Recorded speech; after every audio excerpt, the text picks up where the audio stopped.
नमस्कार, हिमालयनी टेलीविज़न में आप सभी का स्वागत है। हिमालयनी टेलीविज़न से मैं हूं अंशुल राजपूत। करते हैं बुलेटिन की शुरुआत। आज हम आपको बताने जा रहे हैं, नेपाल भारत संबंध सुधरने का नाम नहीं ले रहा है। अब नेपाल के बच्चों को स्कूल में ही पढ़ाई जाएगी भारत विरोधी पुस्तकें, जिसमें स्पष्ट लिखा गया है कि भारत ने नेपाल की सीमा को अतिक्रमण किया है। भारत द्वारा सीमा अतिक्रमण का विषय पाठ्यक्रम में ही रखा गया है। कम्युनिस्ट सरकार द्वारा लगातार भारत पर दबाव बनाने की कोशिश जारी है। इससे पहले पहाड़ के प्रत्येक स्कूल में चीनी भाषा पढ़ाई जाती रही है और इन स्कूल से निकलने वाले छात्र भारत विरोधी मानसिकता लेकर ही निकलते हैं। जबकि पाठ्यक्रम में ही रख दिया गया है कि तुम्हारी ज़मीन भारत ने हड़प ली है। कुछ इस तरह का कंटेंट किताब में रखा गया है। तब आप इसका अंदाज़ा लगा सकते हैं कि कल वह बच्चा जब घर से निकलेगा तो वो भारत विरोधी होगा। यहाँ 2-3 सवाल उठते हैं कि क्या बच्चा स्कूल में ज्ञान हासिल करने के लिए जाता है या सीमा विवाद सुलझाने। सीमा संबंधी मसला विशुद्ध राजनीतिक है जो कि सरकार को सुलझाना चाहिए।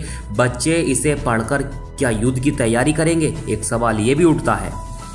आगे बता दें आपको, इस संबंध में हम आपको विस्तृत बताते हैं कि कक्षा 9 के विद्यार्थियों के लिए एक पाठ्य पुस्तक तैयार की गई है, जिनमें उन्हें पढ़ाया जाएगा, उस पुस्तक से उनको पढ़ाया जाएगा कि भारत ने नेपाल की भूमि पर कब्जा कर रखा है।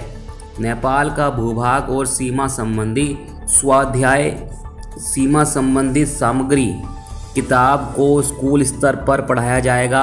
अध्ययन सामग्री को पाठ्यक्रम से जोड़ा जा सकता है। पाठ्यक्रम विकास केंद्र ने कहा है कि पुस्तक नेपाल के क्षेत्र और सीमाओं के बारे में जानकारी प्रदान करने के उद्देश्य से तैयार की गई है। शिक्षा, विज्ञान और प्रौद्योगिकी मंत्री गिरिराज मणि पोखरेल ने मंगलवार को मंत्रालय में आयोजित एक वर्चुअल प्रेस कॉन्फ्रेंस में किताब का अनावरण किया। उन्होंने कहा कि पुस्तक नेपाल के निर्माण और एकीकरण, पड़ोसी देशों के साथ संबंधों, उन स्थानों पर जहां सीमा और विवाद है और विवादों के समाधान के बारे में छात्रों को सूचित करने के लिए है। उन्होंने आगे कहा, पुस्तक का उद्देश्य सीमाओं की रक्षा और प्रबंधन के लिए आवश्यक ज्ञान, कौशल और विचारों को विकसित करने में मदद करना है और देश की भौगोलिक अखंडता को बरकरार रखना है। पाठ्यक्रम विकास केंद्र महानिदेशक केशव दहाल ने कहा कि नेपाल की उत्तर पश्चिमी सीमा में लिम्बियाधुरा, कालापानी और लिपुलेख सहित नेपाली भूमि पर भारत का अतिक्रमण और उससे जुड़े ऐतिहासिक और अंतर्राष्ट्रीय मानदंडों के अनुरूप तथ्यों को पुस्तक में शामिल किया गया है। किताब में चीन संबंधित किसी भी भूमि अतिक्रमण की चर्चा नहीं की गई है। सफाई दे रहे हैं, किताब में भारत के साथ सीमा विवाद को ही प्रमुखता दी गई है। आम चर्चा में है कि कम्युनिस्ट सरकार सीधा चीन के इशारे पर चल रही है। आपको बता दें कि चीन के इशारों पर नेपाल सरकार चल रही है और बच्चों को भारत विरोधी ज्ञान पढ़ाया जा रहा है स्कूलों में। अब तो सिलेबस में भी भारत विरोधी सब्जेक्ट, विषयों, तमाम ऐसे विषय शामिल किए गए हैं जिससे भारत विरोधी नेपाल का प्रत्येक बच्चा भविष्य में बनेगा।